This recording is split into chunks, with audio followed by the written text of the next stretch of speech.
বানাইতে পারি নাই মিস্টার ত্রিপলারের মতো আমার ইউটিউব চ্যানেলটা, হতে পারি নাই কাব্য ভয়ের মতো গেম পেলে দিয়ে আব্বা কেডা বলার মতো সাহসটা, না আমি সিজন 2 এর তালহা গেমিং এর মতো প্রতিটা ভিডিওতেই হাসানোর জন্য পাবো অ্যাওয়ার্ডটা, পারি না আমি স্নাইপার চালাইতে কুরুল গেমিং এর মতো, আমি এক নিরুপায় ইউটিউবার রিঙ্কু ভাইয়ের মতো,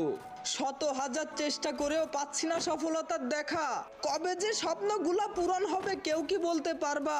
সবাই পেল সফলতা ফ্রি ফায়ারের ভিডিও বানিয়ে, এদিকে আমি হচ্ছি ক্লান্ত ফ্রি ফায়ারের ভিডিও বানাতে গিয়ে, শত শত কন্টেন্ট ছেড়ে যাচ্ছি আমি, সাবস্ক্রাইব কেউ করে না কেন আমার চ্যানেলটাকে, আস্তে আস্তে উঠে যাচ্ছে মনটা আমার, এই ভিডিওতে কি 1000 লাইক করে দিবে সকলে, হয়তো সাকসেস নয়তো শেষ, আজকের মতো বিদায় নিচ্ছি, আল্লাহ হাফেজ।